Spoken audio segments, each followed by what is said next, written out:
सबसे पहले हम बात करेंगे लेफ्ट विंग एक्सट्रीमिज्म क्या होता है, फिर हम बात करेंगे नक्सलिज्म क्या होता है, इन दोनों के बीच में क्या डिफरेंस है।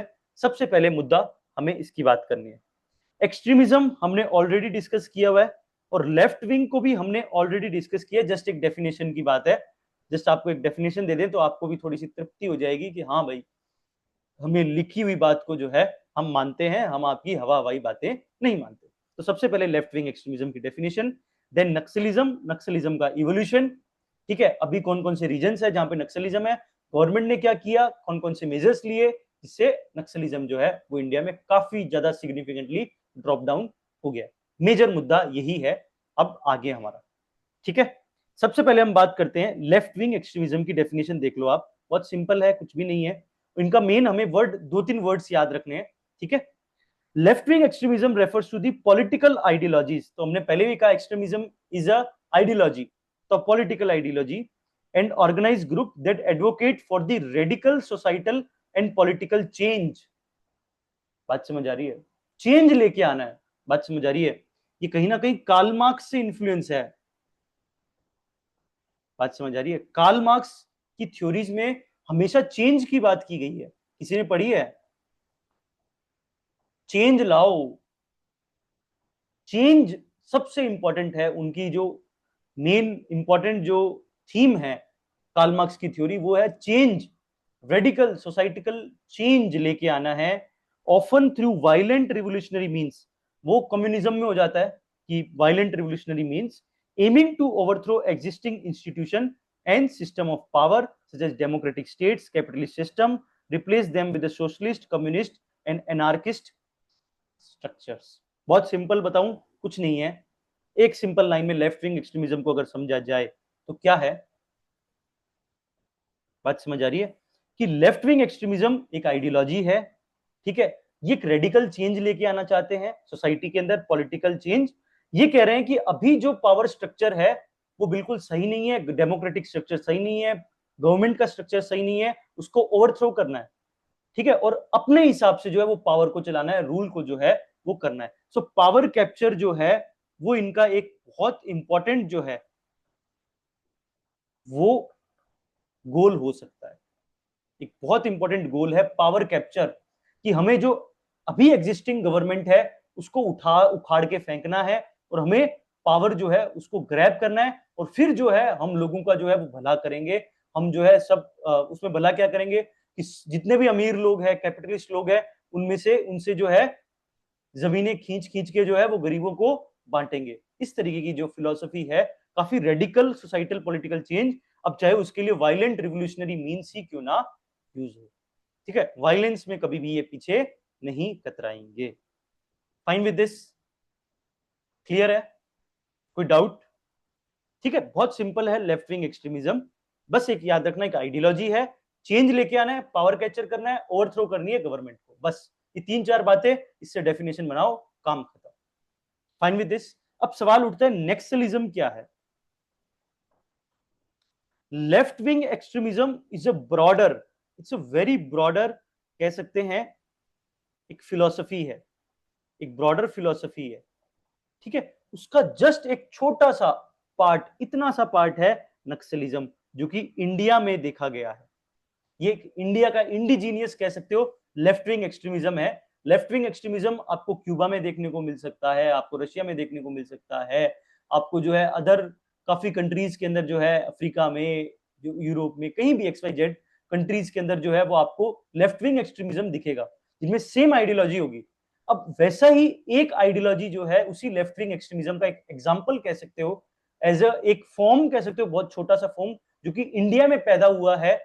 ठीक है, उसको बोलते हैं नक्सलिज्म। बात समझ आई? कनेक्शन समझ आया? Left wing extremism and Naxalism, तो दोनों, एक नक्सलिज्म एक इंडिया का वर्ड है। इंडिया में नक्सलिज्म जो है एक विचारधारा है, नक्सल एरिया से, अब इसका इवोल्यूशन की बात करेंगे तब समझ आएगा। बट बेसिकली ये इंडिया के अंदर जो लेफ्ट विंग एक्सट्रीमिज्म है उसको हम नक्सलिज्म के नाम से जानते हैं, बस इतना याद रखना। Fine with this? इंडिया में आप लेफ्ट विंग एक्सट्रीमिज्म को नक्सलिज्म के नाम से जानते हो, बस इतना दिमाग में। अब सवाल उठता है ये नक्सल वर्ड कहां से आया। तो नक्सल एक जगह है, नक्सलबारी, ठीक है, पुलिस स्टेशन है, नक्सलबारी पुलिस स्टेशन वेस्ट बंगाल में, ठीक है। हुआ क्या, मुद्दा छोटा सा है, बहुत सिंपल है, बहुत ज्यादा डिटेल में नहीं बताऊंगा, बहुत सिंपल सा बताऊंगा। चारू मजूमदार, ठीक है, चारू मजूमदार करके एक इंसान थे, ठीक है, मेन इंपॉर्टेंट वही है, उसके अलावा कन्नू सन्याल, जंगल संथाल, बहुत सारे लोग थे, बट मेन जो इंपॉर्टेंट थे वो थे चारू मजूमदार, ठीक है, ये लीडर थे। हुआ क्या, वेस्ट बंगाल में कंडीशन क्या थी, आप कॉन्टेक्स्ट को समझो कि यार कोई भी चीज पैदा हुई क्यों, ये नक्सलिज्म इंडिया में पैदा हुआ क्यों, बॉर्न क्यों हुआ, इसका बर्थ क्यों हुआ, उसके पीछे कोई ना कोई तो कहानी होगी, कोई ना कोई कॉन्टेक्स्ट तो होगा, इसकी रूट्स बनी कैसे। देखो इशू ये था, वेस्ट बंगाल एरिया जो है वहां पे मोस्टली फार्मिंग कम्युनिटी है, ट्राइबल लोग है, ठीक है। सो वहां पे इशू ये था कि इनको अगर फार्मिंग करनी है, ट्राइबल्स को जो है वो शिफ्टिंग कल्टीवेशन करना है, जो भी छोटी मोटी कल्टीवेशन करनी है, उसके लिए मनी लेंडर्स के पास जाते थे, ठीक है, मनी लेंडर्स, ठीक है, गवर्नमेंट के कोई इंस्टीट्यूशनल क्रेडिट सिस्टम नहीं थे उस टाइम, मनी लेंडर्स के पास जाते थे। मनी लेंडर्स इनसे बहुत ज्यादा पैसे जो है वो चार्ज करते थे, पहली चीज, ठीक है, सबसे इंपॉर्टेंट। बाद में इनकी लैंड्स जो है वो ग्रैब कर लेते थे, ठीक है, बहुत डिसीटफुल मेजर से जो है इनकी लैंड को कैप्चर कर लिया, इनके ये लैंडलेस हो गए, ठीक है, काफी ज्यादा जो है इनको हाई इंटरेस्ट जो है वो देना पड़ता था, ठीक है, मतलब बहुत ज्यादा बद से बदतर हालत हो गई, मतलब पॉवर्टी में एकदम जो बॉटम में है उस टाइप की कंडीशन जो है उस नक्सलवारी एरिया के अंदर जो है वो कंडीशन उस वेस्ट बंगाल के एरिया के अंदर थी, ये देखी गई, ठीक है। अब वो लोग को गुस्सा आ गया, उन लोगों ने कहा कि यार एक एक लीडर था चारू मजूमदार, वो कह रहा है कि इन लोग जो ये मनी लेंडर्स है, ये कैपिटलिस्ट लोग जो है, इन सब लोगों को जो है वो वायलेंट मीन से जो है वो एक तरीके से उखाड़ के फेंकना चाहिए सिस्टम को, ठीक है, इनकी इन्होंने जो हमारी लैंड ली है वो लैंड इनसे जो है वो कैप्चर करो और वापस रीडिस्ट्रीब्यूशन ऑफ लैंड होना चाहिए, गरीब आदमी को जो है उसकी लैंड जो है वो मिलनी चाहिए, सबको बराबर जो है वो लैंड मिलनी चाहिए। तो ये लैंड देने का जो है, इनकी लैंड जो है वो पूरी चली गई थी, ये लैंडलेस हो गए थे, ठीक है, क्योंकि मनी लेंडिंग थी, पैसा नहीं दे पाए, उनकी लैंड ग्रैब हो गई, लैंड ग्रैब हो गई, उसके बाद लैंडलेस हो गए। अब जो है अपनी जमीन के लिए इन लोगों ने जो है वो वायलेंट मीन को उठाया। उस समय हवा चल रही थी, एक आइडियोलॉजी चल रही थी माओइज्म, कहाँ की है, चाइना, चाइना में थे माओजी डोम, ठीक है, माओजी डोम की फिलॉसफी थी, उसी फिलॉसफी से ये इंस्पायर्ड थे। आपको पता है कि वेस्ट बंगाल है, तो वेस्ट बंगाल का भी जो है बॉर्डर लगता है, ठीक है, ऊपर दार्जिलिंग वाला एरिया अगर आप समझो तो ऊपर चाइना के साथ तिब्बत के साथ जो है वो बॉर्डर लगता है, ठीक है, इधर नेपाल के साथ लगता है, ठीक है, तो काफी बहुत ज्यादा मतलब वो नहीं हुआ, इन्फ्लुएंस हो गए, उस आइडियोलॉजी से इन्फ्लुएंस थे लोग, चाइना की जो माओजी डोम की माओइज्म था वो काफी ज्यादा जो है वो स्प्रेड होने लगा धीरे धीरे। एरिया था पशुपति, पशुपति, पशुपति आज की डेट में कहां पे है, नेपाल, ठीक है, पशुपति, पशुपति से वो एरिया उधर से जो है वो माओजी डोम की जो फिलॉसफी है, वो लहर जो है, वो आइडियोलॉजी जो है, जो ये मार्क्सिस्ट आइडियोलॉजी है, जो ये आइडियोलॉजी लेफ्ट विंग एक्सट्रीमिज्म की जो आइडियोलॉजी है, ये धीरे धीरे धीरे हवा पकड़ने लगी, और उस हवा के अंदर ये चारू मजूमदार जो है वो रहे, और वो इन्होंने अपनी लीडरशिप के अंदर जो है वो नक्सलबारी पुलिस स्टेशन जो है उसको जला के खाक कर दिया, काफी पुलिस मर गए और हो गए, ठीक है, और काफी ज्यादा जो है वहां पे एगिटेशन शुरू हो गया। उस समय गवर्नमेंट थी लगभग इंदिरा गांधी की गवर्नमेंट थी, ठीक है, तो अब जो है वो पूरा एक नेशनल हेडलाइन बन गई कि कहीं ना कहीं वहां पे नक्सलबारी स्टेशन पुलिस स्टेशन में जला के राख कर दिया, ये कर दिया, टॉर्चर कर दिया, तो फिर एक नई जो है टर्म दे दिया गया, नक्सलिज्म, ठीक है, वो एक एरिया था, एक पुलिस स्टेशन का नाम था नक्सलबारी, ठीक है, Naxalism India's most significant internal security threat originated in the 1967 in Naxalbari village, West Bengal, under the leadership of Charu Mazumdar. This far left radical communist movement drives its ideology from the Mao Zedong teachings, employ violence to destabilize the state through various guerrilla groups.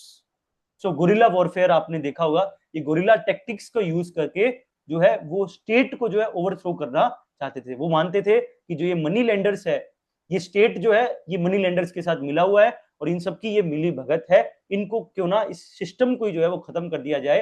तो यही कहते हैं, एक तुलसीदास की बहुत अच्छी poem है, मेरे को बार बार याद आ जाती है कि उन्होंने बोला कि इंसान जब गरीबी में होता है ना, जो उसके पास खाने के लिए कुछ नहीं होता, उसका घर जमीन जो है वो सब कुछ चला जाता है, तो वो इंसान कुछ भी कर सकता है।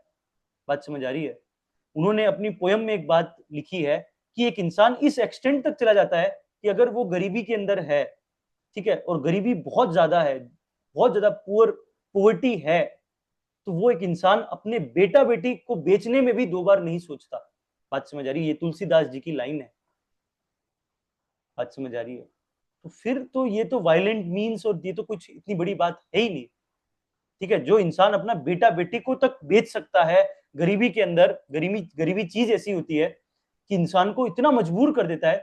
हाँ, मैं मानता हूं उनका तरीका गलत है, लेकिन गवर्नमेंट का तरीका भी थोड़ा सा सही नहीं था उस समय, मनी लेंडर्स का तरीका भी नहीं। क्यों ना उस टाइम रेगुलेट किया जाए, क्यों ना इनको डेवलपमेंट किया जाए, क्यों ना इनकी जो पॉवर्टी एलिवेशन पे काम करना चाहिए था, जिसके कारण आज उनकी गरीबी जो है वो आज तक 1967 से वो गरीबी, एक एरिया की गरीबी जो है, वो लोगों की गरीबी आज पूरे इंडिया में कितने लाखों लोगों को जो है, करोड़ों लोगों को जो है वो मारा है। लेफ्ट विंग एक्सट्रीमिज्म एक इतनी बड़ी जो है प्रॉब्लम बन गई है और आज तक जो है हम इससे जूझ रहे हैं। बात समझ आ रही है? ये बात समझ आई? तो इसीलिए डेवलपमेंट बहुत जरूरी होता है। यहां पे जस्ट मैं आपको एक हाईलाइट दे रहा हूं, अब आप समझो development and its linkages to the extremism. बात समझ आ रही है? ऐसे ही हर टॉपिक के अंदर मैं डेवलपमेंट के साथ आपको जो है वो एक्सट्रीमिज्म को जोड़ के दिखाऊंगा कि जहां पे डेवलपमेंट डेफिसिट होगा, जहां पे पॉवर्टी होगी, जहां पे इलिटरेसी होगी, जहां पे इंफ्रास्ट्रक्चर डेफिसिट होगा, जहां पे सोशल जो सर्विसेज, गवर्नमेंट की सर्विसेज नहीं होगी, वहां पे इस टाइप की एक्सट्रीमिज्म जो है वो फैलेगा, क्योंकि इंसान गरीबी में अपने बेटा बेटी को भी बेच सकता है। तो फिर हथियार उठाना तो कोई बहुत बड़ी बात नहीं है। Fine with this? जो इंसान टेररिस्ट बनता है, मजे थोड़ी आ रहे हैं। समझो बात को, ठीक है? चलो, अब देखो फिलोसफी क्या है, philosophical background already will discuss, हमने डिस्कस किया हुआ है कि मार्क्सिस्ट माओइस्ट रूट्स है, ठीक है, लेफ्टिस्ट आइडियोलॉजी है। कोर बिलीफ क्या है? कोर बिलीफ हमने कल डिस्कस किया है कि political power grows out of the barrel of a gun. इसको यूज करना है अपने आंसर्स में। इसी आइडियोलॉजी पे चलते हैं ये लोग कि political power grows out of a barrel of a gun. Here barrel of gun का मतलब है बाय फोर्स, कि अगर पावर को, कोई पॉलिटिकल पावर है, वो कैसे बनती है, वो कैसे ग्रो होती है? वो होती है बाय फोर्स। बिना फोर्स के कोई भी पॉलिटिकल पावर जो है वो नहीं बन सकती, वो ग्रो नहीं हो सकती। ये इनका माइंडसेट था, ये इनकी आइडियोलॉजी थी, ये इनकी फिलॉसफी थी कि political power grows out of the barrel of a gun is the key slogan. Unlike separatist movement, Naxalite don't seek to secede from the India. ये नहीं चाहते कि इंडिया से अलग हो, वो सेपरेटिस्ट कहेंगे। नॉर्थ ईस्ट इंसर्जेंसी देखेंगे तो उनका गोल होगा कि हमें अलग होना है, हमें रहना ही नहीं है साथ में। बात समझ आ रही है? वो आज की बहुओं की तरह होगी या बेटों की तरह होगी, ठीक है, जो चाहते हैं कि हम इस घर में नहीं रहेंगे, हमें अलग होना है, ठीक है, वो है नॉर्थ ईस्ट इंसर्जेंसी, वो सेपरेटिस्ट। बट क्या ये जो लेफ्ट विंग एक्सट्रीमिज्म है, इनकी आइडियोलॉजी है कि अलग होना है हमें? नहीं, ये याद रखना बात, ये फर्क है दोनों के बीच में। कभी कोई कॉन्सेप्चुअल क्वेश्चन पूछे तो पूछ सकता है कि दोनों की बेसिक फिलॉसफी में फर्क क्या है। इनको अलग अलग नहीं होना, इनको तो पावर कैप्चर करनी है। ये कह रहे हैं कि ये पावर जो है ये फोर्स से चलेगी, ये जो पावर है डेमोक्रेसी वेमोक्रेसी कंसेंसस वेंसेंसस कुछ नहीं है, इन सबको हटाओ, because political power grows out of the barrel of gun. Fine with this? Clear? अब आपको सारे कॉन्सेप्ट एकदम दिमाग में क्रिस्टल क्लियर होंगे कि सबकी अपनी अपनी आइडियोलॉजी है, बट सब लोग कर क्या रहे हैं? सबकी अलग अलग आइडियोलॉजी है, बट सबका एक अल्टीमेट गोल है, वो टेररिज्म। ठीक है, फियर क्रिएट करना, पैनिक क्रिएट करना, ठीक है, गवर्नमेंट को ओवरथ्रो करना, कहीं ना कहीं इस टाइप का गोल हम कह सकते हैं। Fine with this? इसके लिए कुछ पार्टीज भी है कि the movement evolve through the three distinct phase. ठीक है, करंट फेज जो है 2004 व्हेन पीपल वॉर्स ग्रुप, एक पीडब्ल्यूजी करके ग्रुप बना, फिर Maoist communist centre of India बना, फिर बाद में ये मर्ज हो गए सीपीआई माओइस्ट। इतना याद रखो, आज की डेट में ये जो माओइज्म की जो फिलोसफी है वो एक पॉलिटिकल पार्टी है, सीपीआई, सुना होगा, इतना याद रखना है बस, सीपीआई, ठीक है। सीपीआई माओइस्ट जो है वो इसको आज भी फैला रहा है, ठीक है, बस इतना याद रखना, ये पॉलिटिकल पार्टी है, ठीक है। ये कुछ फेजेस है, हमारे लिए इंपॉर्टेंट नहीं है, जस्ट फॉर योर अंडरस्टैंडिंग, कि आप समझो कि शुरुआत इन्होंने कैसे की और धीरे धीरे कैसे ग्रो हो गए ये, ठीक है। इन्होंने कैसे, इनको जो है वो एक नक्सल की स्ट्रेटेजी होती है, ये कैसे कैसे जो है अपना काम करते हैं, पहले दिन ही ये गवर्नमेंट को एस्टेब्लिश नहीं करते, ये याद रखना बात। इनका अल्टीमेट गोल क्या है, आपको सबको पता है, इनका अल्टीमेट गोल क्या है, पावर कैप्चर, ठीक है, पावर को ग्रैब करना और जो एग्जिस्टिंग पावर स्ट्रक्चर है उसको डिमोलिश करना, उसको ओवरथ्रो करना, ठीक है। तो उसके लिए पहले दिन से ये चीज नहीं करते, धीरे धीरे करते हैं। पहले एक प्रिपरेटरी फेज होता है, ये डिटेल सर्वे करते हैं कि कौन सा एरिया बढ़िया है, ठीक है, कहाँ गरीबी सबसे ज्यादा है, बात समझ आ रही है, कौन इनडॉक्ट्रिन हो सकता है, किसमें रिलेटिव डिप्रेशन ज्यादा है, एलिनेशन की फीलिंग ज्यादा है, उसको इजीली जो है वो हम एक तरीके से सेंसिटाइज कर सकते हैं, उसको जो है इजीली जो है मोल्ड कर सकते हैं, रेडिकलाइज कर सकते हैं, इजीली रेडिकलाइज कर सकते हैं। सबसे पहले एरिया आइडेंटिफाई करते हैं, बात समझ आई, ठीक है। सबसे पहले एरिया आइडेंटिफाई करेंगे, फिर इंपॉर्टेंट पीपल देखेंगे कि इन एरिया के अंदर किस बंदे की चल रही है, जिसके अंडर 10 15 20 लोग हो, जिसकी सब लोग सुनते हैं, ठीक है, तारक मेहता टाइप लोग को ढूंढते हैं, ठीक है। फिर तारक मेहता जब पकड़ लिया जाता है, पहले तो गोकुलधाम सोसाइटी को जानते हैं कि यहाँ पे सब परेशान है, दुखी है, मान लो ऐसा जेठालाल टाइप का, फिर तारक मेहता को ढूंढते कि किसकी चलती है, जेठालाल सुनता किसकी है, तारक मेहता की सुनता है, तो इंपॉर्टेंट पीपल को देखते हैं, फिर इश्यूज को देखते हैं और फिर मोबिलाइज करते हैं लोगों को, बात समझ आ रही है, इस तरीके से चलते हैं, पहले एक बेस बनाते हैं, ठीक है, फिर पर्सपेक्टिव फेज होता है कि मोबिलाइज करते हैं, फ्रंटल ऑर्गेनाइजेशन, डेमोन्स्ट्रेशन करते हैं गवर्नमेंट के आगे, तो फिर अब क्या है, मोर्चा करके मेहता साहब को कह दिया कि जाओ आओ यहाँ पे हम, मेहता साहब सबको कहते हैं कि आओ मोर्चा लगाते हैं, भिड़े को कहते हैं कि आ भिड़े, तो भिड़े मेहता साहब टाइप के लोग जिनके अंडर लोग हैं, ठीक है, फिर टप्पू जैसे छोटे लीडर, ठीक है, ये सब लीडर को इकट्ठा करके फिर जो है वो प्रॉपर आपका कहीं ना कहीं प्रोटेस्ट होता है, गवर्नमेंट के खिलाफ जाते हैं, ठीक है। फिर बापूजी तो कैसे भूल गया मैं, बापूजी तो मेन है, ठीक है, बापूजी ही टप्पू ये सब लोग सब मिलके, ठीक है, फिर पोपटलाल भी आता है, हाँ। फिर गोरिल्ला फेस कि converting public movement into violent gorilla fair, अब इस मूवमेंट को क्या कर लेंगे, गोरिल्ला वॉरफेयर बनाएंगे, ठीक है। ये पूरा मूवमेंट बन गया, प्रोटेस्ट कर दिया लोगों को, सब में एकता आ गई, ठीक है, कि अब हमें जो है वो कौन है, जैसे बहुत सारे उन्होंने भी मोर्चा खोले हैं, तारक मेहता में भी काफी, चाहे वो खोटे के खिलाफ हो, वो ट्यूशन टीचर के खिलाफ, ठीक है, या फिर कोई डोन के बिल्डर के खिलाफ हो, जो है मूवमेंट के बाद फिर गोरिल्ला वारफेयर करते हैं, ठीक है, झाड़ू लेके जाते हैं, कहीं कहीं कुछ लेके जाते हैं, ठीक है, तो फिर गोरिल्ला वॉरफेयर करते हैं ये लोग, ठीक है।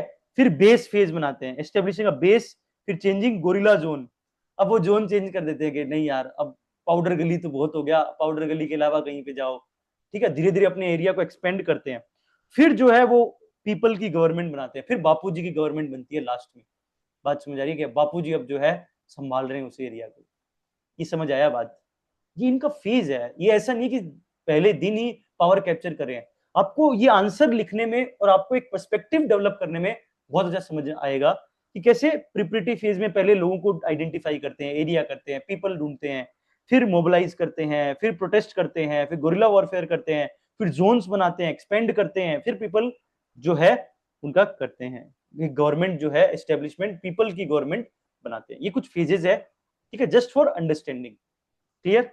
अब आ जाओ इंपॉर्टेंट एरिया की, ये सब कर दिया, ये इंडिया में कौन कौन से ऐसे एरिया है जहां पे इस टाइप का रेड जो है आपका जो लेफ्ट विंग एक्सट्रीमिज्म है, नक्सलिज्म जो है वो फैल रहा है, ठीक है। ये इंडिया टुडे का एक डायग्राम है, पहले इसको ध्यान से देखो सब लोग, सबको दिख रहा है, एक बार थम्स अप करो सबको अगर दिख रहा है तो,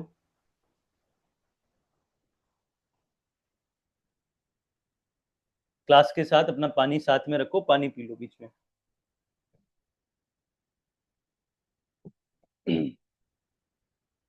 ठीक है, ये सबको दिख रहा है, अब इसको ध्यान से देखो, 2013 के अंदर लेफ्ट विंग एक्सट्रीमिज्म के डिस्ट्रिक्ट कितने थे, लगभग 180, ठीक है, 180 डिस्ट्रिक्ट जो है वो अफेक्टेड थे आपके लेफ्ट विंग एक्सट्रीमिज्म में। बात समझ आई? ठीक है, from red corridor to the red pockets, ये आप यूज कर सकते हो, ये आंसर में यूज करना है कि हमने कैसे जंग जीती है। From red corridor to red pockets, छोटे छोटे वर्ड्स, यही तो आंसर में नंबर दिलाएंगे। बात समझ आ रही है? ये इंट्रो को अच्छा बनाएंगे, ये फ्रेजेस लिखोगे तो। From red corridor to red pockets, तो आप समझो 182 डिस्ट्रिक्ट से आज कितने डिस्ट्रिक्ट है जहां पे लेफ्ट विंग एक्सट्रीमिस्ट है? वो है 180 से सिर्फ 18। तो एक समझो बात, 90% हमने लगभग लेफ्ट विंग एक्सट्रीमिज्म को खत्म कर दिया, जड़ से उखाड़ के फेंक दिया। ये बात समझ आ रही है? 180 थे, 180 का 10% रहा है, only 18 district right now. Data रटने की जरूरत नहीं है, यहीं पे याद हो जाएगा। बात समझ आ रही है? कुछ रटने की जरूरत नहीं है, सिर्फ इतना याद रखो यार, 180 था, 180 से 10% निकालो, 18, आज की डेट में 18 डिस्ट्रिक्ट है जहां पे लेफ्ट विंग एक्सट्रीमिज्म है। और वो भी हमारा टारगेट है, मैं आगे बताऊंगा गवर्नमेंट का क्या एम्बिशियस टारगेट है, ये 18 डिस्ट्रिक्ट को भी खत्म करना है, यहां से भी उखाड़ के फेंकना है लेफ्ट विंग एक्सट्रीमिज्म को। ठीक है, हम इस पे बात करेंगे कि गवर्नमेंट का एम्बिशियस टारगेट क्या है, बट अभी हमें इतना ही समझना है कि लेफ्ट विंग एक्सट्रीमिज्म। अब देखो इसको समझो, ये रेड कॉरिडोर क्या है, थोड़ा सा इस पे बात करते हैं। रेड कॉरिडोर, ये दिख रहा है रेड कॉरिडोर? ठीक है, व्हाइट कलर से बनाते हैं रेड कॉरिडोर को। ठीक है, येलो से बना देते हैं। ठीक है, ये है रेड कॉरिडोर। अब ध्यान से आइडेंटिफाई करो, समझो कि कहां कहां पे जो है वो लेफ्ट विंग एक्सट्रीमिज्म था। अब एरिया देखो, ये नेपाल के आसपास से शुरू हो रहा है, यहां पे इस एरिया को बोलते हैं फ्रॉम पशुपति। ठीक है, और ये नीचे तेलंगाना में यहां पे इस पॉइंट पे आके आपका है ये Tirupati. From Pashupati to Tirupati, from Pashupati to Tirupati आपका था रेड कॉरिडोर। लेकिन आज ये रेड कॉरिडोर रेड पॉकेट बन के रह गया, सिर्फ कुछ डिस्ट्रिक्ट्स है, उन डिस्ट्रिक्ट्स की भी बात करेंगे हम। बट अभी मेन इंपॉर्टेंट बात करो कि ये रेड कॉरिडोर कितना बड़ा था। आपका मेजर बिहार जो है, उड़ीसा जो है, वेस्ट बंगाल जो है, झारखंड है, ठीक है, छत्तीसगढ़ है, ठीक है, तेलंगाना है, ये सारे डिस्ट्रिक्ट जो है वो अफेक्टेड थे लेफ्ट विंग एक्सट्रीमिज्म से। उसके अलावा अगर हम देखें, यहाँ पे देखो लेफ्ट विंग एक्सट्रीमिज्म यहाँ पे भी था पंजाब में। मैं आपको पंजाब की डेमोग्राफी बताता हूँ। पंजाब में शेड्यूल कास्ट लोग बहुत है, आपको पता है ये बात? किसी को इफेक्ट पता है? पंजाब स्टेट के अंदर शेड्यूल कास्ट लोग जो है वो बहुत ज्यादा है। मतलब आप ये जब हम सोशियोलॉजी पढ़ते हैं तो उसमें हम एक पढ़ते हैं कि ये जो कास्ट सिस्टम है ना, ये जहां पे जिन धर्मों में जिन कम्युनिटी में कास्ट सिस्टम नहीं था ना, वहां पे भी कास्ट सिस्टम हो गया। तो सिखिज्म और इन सब में कोई कास्ट सिस्टम नहीं था, कोई हायरार्की नहीं थी, सब बराबर थे। लेकिन उसमें भी कास्ट सिस्टम जब इंट्रोड्यूस हुआ तो कुछ जो काफी डाउन ट्रोडन जो है लोग थे, शेड्यूल कास्ट लोग जो है, और पंजाब में शेड्यूल कास्ट लोग बहुत है। सो शेड्यूल कास्ट लोगों को जो है वो इजिली आप जो है रेडिकलाइज कर सकते हो कि देखो आपके साथ क्या हो रहा है, आपके साथ अनटचेबिलिटी हो रही है, आपको जो है एलिनेट किया जा रहा है। जो इंसान एलिनेट होगा, जो इंसान के साथ डेप्रीवेशन होगा, जो इंसान के साथ जो है वो रिलेटिव डेप्रीवेशन बहुत ज्यादा हाई होगा, जो जो है हेरासमेंट होगा, वो इंसान को रेडिकलाइज करना बहुत आसान है, नहीं है? उसको इजीली कर सकते हो। तो आप देखो ये पंजाब वाले एरिया के अंदर भी लेफ्ट विंग एक्सट्रीमिज्म था। अच्छा समझ आइए। फिर उत्तराखंड के अंदर भी थोड़ा थोड़ा जो है आपको यहाँ पे देखने को मिल रहा है। उसके अलावा थोड़ा सा एमपी के अंदर ट्राइबल एरिया, और थोड़ा सा यूपी, थोड़ा सा नीचे आप देखो, यहाँ पे देखो तो केरला साइड में भी, इवन दो लिटरेसी ज्यादा है, बट यहाँ पे आपको पता होगा कि साउथ के अंदर सोशलिस्ट फिलोसफी, कम्युनिस्ट फिलोसफी बहुत तेज है, बहुत हाई है, आज भी है। लेफ्ट पार्टियां हैं वहां पे आज भी। बात समझ आ रही है? इसलिए तुम साउथ इंडिया की मूवीज को देखो। साउथ इंडिया, अगर जो लोग तुम्हारे साउथ की मूवीज देखता है ना जो बच्चा, उसको ये बात ऑब्जर्व किया होगा, वहां पे सोशल इश्यूज, गरीबी, ठीक है, गवर्नमेंट को उखाड़ना, गवर्नमेंट के खिलाफ, इस टाइप की मूवीज का पैटर्न रहता है। कभी देखा है ये? कभी ऑब्जर्व किया ये? किसी ने ऑब्जर्व किया कभी? अब से ऑब्जर्व करना अगर नहीं किया तो। साउथ की मूवी में आपको सोशल इश्यूज ज्यादा दिखेंगे, बॉलीवुड में सोशल इश्यूज की बात ही नहीं करते। बॉलीवुड कैपिटलिज्म की बात करता है, माफिया, डॉन, हीरो, इन सब की बात है। वहां पे माफिया, डॉन, हीरो नहीं, वहां सोशल इश्यूज पे बात होती है। छोटे मतलब जो डाउन ट्रोडन लोग हैं, गरीब लोग, ठीक है, जिनके साथ कस्टोडियल डेथ हो रही है या कुछ और हो रहा है, ट्रायल है, ठीक है, इस टाइप के इश्यूज, जो छोटे छोटे इश्यूज है, अनटचेबिलिटी वाले इश्यूज, इस टाइप के इश्यूज जो है वो बहुत ज्यादा ये आपको साउथ में दिखेंगे। ये आप देखना, कभी साउथ की मूवीज को देखना, आपको समझ आ जाएगा ये बात। ठीक है, तो ये एरियाज भी है जहां पे इजीली रेडिकलाइज हो सकता था। बट अब ये रेड कॉरिडोर जो है वो रेड पॉकेट बन के रह गया है। ये बेसिकली एरिया, अगर मैं डिस्ट्रिक्ट की बात करूं, ठीक है, अब मैं आज की डेट की अगर बात करूं, तो डिस्ट्रिक्ट की बात करूं तो दंडकारण्य रीजन, इसको बोलते हैं दंडकारण्य रीजन। नाम सुना है ये वर्ड, दंडकारण्य? ठीक है, दंडकारण्य रीजन जो है ये काफी ज्यादा इंपॉर्टेंट है, हमें इसको दिमाग में रखना है। इसके अलावा भी कुछ डिस्ट्रिक्ट्स है जो आगे हम जो है पीपीटी में देखेंगे, डिस्कशन में देखेंगे, बट इंपॉर्टेंट दंडकारण्य रीजन जो है वो है। उसके अलावा महाराष्ट्र के अंदर भी जो है एक रीजन है गढ़चिरौली। बात समझ आ रही है? गढ़चिरौली, गढ़चिरौली भी लेफ्ट विंग एक्सट्रीमिज्म का एक बहुत इंपॉर्टेंट जो है वो एरिया। आए दिन न्यूज़पेपर में गढ़चिरौली के ऊपर भी जो है न्यूज आर्टिकल्स आते रहते हैं, अगर आपने देखे होंगे तो।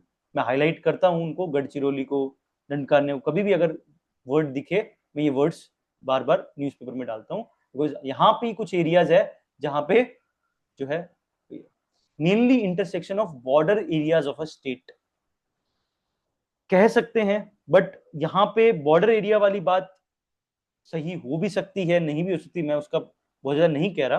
बट मेन है ये ट्राइबल एरिया, ये पॉकेट जो है ना, मिनरल पॉकेट ऑफ इंडिया, ठीक है। और माइनिंग का तो आपको पता ही है क्या हाल है, ठीक है। अंगुल डिस्ट्रिक्ट की केस स्टडी यहाँ पे भी हम डिस्कस करेंगे, जो भी न्यूज में अंगुल डिस्ट्रिक्ट की केस स्टडी न्यूज़पेपर में जो आई थी, ठीक है, उससे भी आप रेड कॉरिडोर को समझ सकते हो। फाइन विद दिस, यहां तक कोई डाउट? ठीक है, रेड कॉरिडोर समझ आया। द रेड कॉरिडोर, मैं एक बार जस्ट आपको रीड करता हूं। The red corridor refers to a region in eastern, central and western India experiencing significant Naxalite insurgency. At its peak, the movement influenced the stretch from the Tirupati to Pashupati, Nepal. ठीक है, the worst affected area include approximately 30 districts like Chhattisgarh, Orissa, Maharashtra, Maharashtra में गढ़चिरौली, फिर Andhra Pradesh, Jharkhand, Bihar, West Bengal, most of fall with in the Dandakaranya region. ठीक है, ये Dandakaranya reason हमें दिमाग में रखना है, आंसर्स में ये आना चाहिए। गढ़चिरौली एंड दंडकारण्य आपके आंसर्स में वर्ड आना चाहिए। ठीक है, अब आपको एक पीआईबी का डेटा और दिखाते हैं, थोड़ा सा इसको भी समझ लो थोड़ा सा। ठीक है, ये डेटा दिख रहा है सबको? पीआईबी का डेटा सबको दिख रहा है? कैसे सिग्निफिकेंट डाउन हुआ है, ड्रॉप डाउन हुआ है, ऐसे बार डायग्राम आपको बना सकते हो अपने नोट्स में, पहले से ऐसे डायग्राम बना के रखो, ताकि एज इट इज आप लेफ्ट विंग एक्सट्रीमिज्म में ये डायग्राम बना सको एज इट इज। क्लियर? ठीक है, जैसे एक तो इंडिया का मैप बनाना ही है, रेड कॉरिडोर वाला, पशुपति वाला, ठीक है, ये वाला भी सेम डायग्राम बना सकते हो, दो इंडिया का आफ्टर बिफोर का एक डायग्राम तैयार किया जा सकता है, और एक ऐसे बार डायग्राम भी बन सकता है। इस डायग्राम को समझो, ये क्या कह रहा है कि सिविलियंस कितने मरे लेफ्ट विंग एक्सट्रीमिज्म के कारण।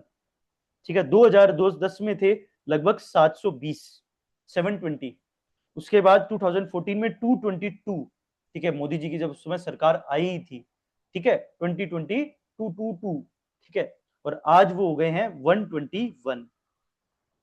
ठीक है, इस तरीके से आप देखो 2010 से लेके 2024 तक कितना ड्रॉप डाउन आया, 720 से लगभग 121। क्लियर? Fine with this. उसके अलावा incident of attacks on economic infrastructure, कि इकोनॉमिक इंफ्रास्ट्रक्चर पे जो अटैक्स होते थे, लेफ्ट विंग एक्सट्रीमिस्ट जो अटैक्स करते थे, वो लगभग 365 था 2010 में, और आज अटैक हो रहे हैं ओनली 25। Significant drop. बात समझ आ रही है? ये बार डायग्राम आपको एज इट इज याद करना है, लर्न करना है। ठीक है, 365 की जगह 350 हो जाए, कोई दिक्कत नहीं है। 350 से दिमाग में रखो 25। क्लियर? सीधा क्लियर। 1/4 मतलब 100 का 1/4, ठीक है, 25, सीधा 25 दिमाग में रखना है। ठीक है, नहीं तो 325 से 25 ऐसे याद कर लो, कोई दिक्कत नहीं है, अपना इतना डेटा चलेगा। 325, 325 to 25, ठीक है, ये इकोनॉमिक इंफ्रास्ट्रक्चर पे अटैक, 325 से 25 हो गया, अराउंड 325 से 25 हो गया, और यहाँ पे 720 है और 120 है, तो सीधा सीधा रखो कि 720 से 120। फाइन विद दिस, और बीच में जो नंबर लगे वो 2014 में काफी सिग्निफिकेंट सा रिड्यूस सा दिखा देना। फाइन विद दिस, ठीक है, 100 से 25 हो गया, 14। क्लियर? ठीक है, ऐसे डेटा याद करना है। अब आता है जो साक्षी ने क्वेश्चन पूछा, क्यों इनको खत्म क्यों नहीं कर सकते, क्यों ना इनको उखाड़ के फेंक दिया जाए, इनकी कुछ स्ट्रेंथ्स है। मैं इसी पीपीटी का इंतजार कर रहा था। इनकी कुछ स्ट्रेंथ है जिसके कारण इनको खत्म करना इतना आसान नहीं है, इतने साल लग गए इस प्रॉब्लम को सॉल्व करने में। इनकी स्ट्रेंथ है पहली पब्लिक सपोर्ट, इनको सिविलियन का सपोर्ट है। वो सिविलियंस आगे आ जाएंगे, आप इनको मारने चलोगे, सिविलियंस इन्होंने इतना, मतलब इतना ज्यादा तरीके से उनको रेडिकलाइज किया गया है कि वो बीच में आ जाएंगे, तो आपके सिविलियन को मारेंगे, गवर्नमेंट अपनी सिविलियन को मारेगी, फिर तो आ जाएंगे ह्यूमन राइट वायलेशन, ये वो एक्स वाई जेड जो भी है। बात समझ आई? ठीक है, सो पब्लिक सपोर्ट इनके पास बहुत ज्यादा होता है। ठीक है, इतना तो गवर्नमेंट के पास भी पब्लिक सपोर्ट नहीं है जितना इनके पास है। ठीक है, ये एक बहुत बड़ा कारण है कि हमें बहुत टाइम लग गया इनको जो है एक तरीके से ड्रॉप डाउन करने में, लेफ्ट विंग एक्सट्रीमिज्म को। सेकंड है फेमिलियरिटी विद टेरेन, इसको मैं पॉइंट को वापस यूज करूंगा। ये इतने ज्यादा अपने जंगल, अपने एरिया के बारे में इतने ज्यादा फेमिलियर है। बात समझ आ रही है? चेन्नई एक्सप्रेस का वो सीन याद आ रहा है, टुक टुक टुक टुक टुक वाला, कैसे निकाल दिया उसने बाहर रास्ते से? क्यों? Because familiarity with the terrain, उनको पता है कौन से एरिया जंगल से कहां से निकलना और कहां से घुसना है। बात समझ आ रही है? ठीक है, वो ऐसे टुक टुक टुक करता है ना छोटा सा, ठीक है, तो वो दिमाग में रखो। वो दीपिका पादुकोण और शाहरुख खान जो है, अब बोल के तो नहीं बता सकता मैं, ठीक है, उनको बाहर निकाला क्यों? क्योंकि वो जंगल को अच्छे से जानते हैं, समझते हैं। ठीक है, अगर तुम पुष्पा मूवी को देखो तो वो देखोगे कैसे पुलिस भी अंदर जंगलों में घुस जाती है, लेकिन उनको भी उतना नहीं पता जितना इन लोगों को पता है कि कहां से निकलना है, कैसे बचना है, कैसे रिवर पार करनी है, कैसे क्या करना है। पुष्पा मूवी को भी आप विजुअलाइज कर सकते हो। They are very much familiar with the terrain. ठीक है, और गवर्नमेंट यहीं पे फेल है। गवर्नमेंट जो है और हमारे जो फोर्सेस है वो यहीं पे फेल है। क्यों? क्योंकि हम उनकी ट्रेनिंग उन टेरेन में हुई ही नहीं है, तो उनको टेरेन पता ही नहीं है। अंदर जाके जो है वो उनको उड़ा देते हैं, गोरिल्ला वॉरफेयर में खत्म कर देते हैं, चाहे कितनी बंदूकें लेके जाओ। तो इसका मतलब हमें एज ए सॉल्यूशन में क्या करना होगा? अगर ये प्रॉब्लम है, ये इनकी स्ट्रेंथ है, हमें इनकी स्ट्रेंथ के ऊपर ही तो काम करना है, इनकी स्ट्रेंथ को वीकनेस बनाना है। तो हम क्या करेंगे, इन्हीं में से लोगों को हमारी फोर्स में रख लें, तो क्या हम भी फेमिलियर विद टेरेन नहीं हो जाएंगे? मान लो गवर्नमेंट इन्हीं लेफ्ट विंग एक्सट्रीमिस्ट को अगर चेंज करके अपनी फोर्सेस में लेके आ जाए, तो हम भी फेमिलियर विद टेरेन हो गए। तो लोहे से लोहा कट गया, लोहे से लोहा मर जाएगा। बात समझ आ रही है? तो देखिए क्या गवर्नमेंट ऐसी कोई अप्रोच अपना रही है क्या? हम बात करेंगे इसके बारे में। नेक्स्ट है, इनके पास हंटर इंस्टिंक्ट है, जिंगा लाला हु है ये। ठीक है, ये कैसे भी जा सकते हैं, कैसे भी आ सकते हैं, इनमें हंटर इंस्टिंक्ट है। ठीक है, हमारे पुलिस वाले इतनी बड़ी तोंद के साथ अगर चल रहे हैं, उनमें कहां से हंटर इंस्टिंक्ट आएगा? बताओ भाई। बात समझ आ रही है? हैं? समझ आई बात? समझ आई बात? तो हमारे हम इतने ज्यादा, हमें बहुत फोर्सेस को बहुत ट्रेंड करना पड़ेगा, well trade, fitness, Hunter instinct उनमें भी होना चाहिए। इन पे ट्रस्ट कैसे करें? करेंगे भाई, अभी करेंगे, बताऊंगा कैसे करें ट्रस्ट। ठीक है, इफेक्टिव क्रॉस बॉर्डर मोबिलिटी, इनके पास क्रॉस बॉर्डर मोबिलिटी है, ये इधर से इधर भाग जाते हैं। तुम देखो कि जैसे छत्तीसगढ़ है, उड़ीसा है, बिहार है, सब बॉर्डर एरियाज पे है। ठीक है, ये नेपाल भाग जाते हैं, इनको पकड़ने जाओ ये नेपाल चले जाएंगे, तिब्बत चले जाएंगे, ठीक है, बांग्लादेश चले जाएंगे, पकड़ लो तुम। इनकी क्रॉस बॉर्डर मोबिलिटी बहुत स्ट्रांग होती है। ठीक है, तो अदर कंट्रीज के साथ रिलेशन बहुत सही होने चाहिए अगर सच में इनको पकड़ना है तो। बात समझ आई? ये इनकी स्ट्रेंथ है, हमें इन स्ट्रेंथ को खत्म करना है। हमारे जो सॉल्यूशन होंगे ना, वो इन स्ट्रेंथ के ऊपर होंगे, इनके इर्द गिर्द ही होंगे कि इनका पब्लिक सपोर्ट कैसे तोड़ें। समझ आई बात? पब्लिक सपोर्ट क्यों है? क्योंकि ये पब्लिक को दे रहे हैं। बात समझ आ रही है? पैसा दे रहे हैं, डेवलपमेंट कर रहे हैं, वहां पे उन एरिया में पैसा बांट रहे हैं, जो भी XYZ। गवर्नमेंट पैसा देने लग जाएगी तो गवर्नमेंट की तरफ होगा, खत्म। इतनी सी तो बात है भाई। गरीब है एक इंसान, ठीक है, उसकी गरीबी मिटा दो, वो क्यों करेगा ये काम? सीधी सी बात है।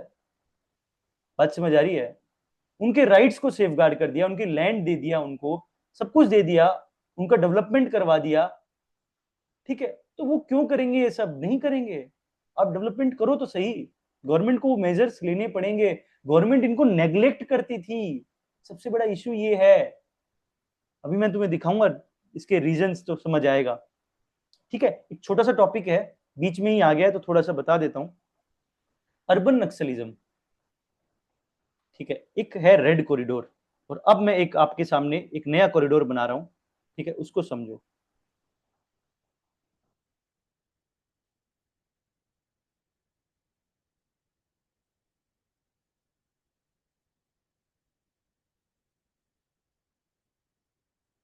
एक नया कॉरिडोर बन रहा है जिसको हम बोलते हैं फ्रॉम अहमदाबाद, ठीक है, अहमदाबाद से लगभग पुणे की तरफ, ठीक है, एक कॉरिडोर ये। और इसके अलावा कुछ रीजन्स, दिल्ली, ठीक है, कोलकाता, चंडीगढ़, ठीक है, हैदराबाद, ठीक है, फिर आपका मुंबई, ठीक है, उसके अलावा जयपुर तो नहीं है बहुत ज्यादा, इधर तो कम है, चेन्नई, चेन्नई भी कह सकते हो, ठीक है, बेंगलुरु, ठीक है, ये कुछ रीजन्स हैं। इन रीजन्स में और इस एक कॉरिडोर के अंदर, इस कॉरिडोर का नाम है जो मैंने यहाँ पे ड्रॉ किया है, ठीक है, गोल्डन कॉरिडोर,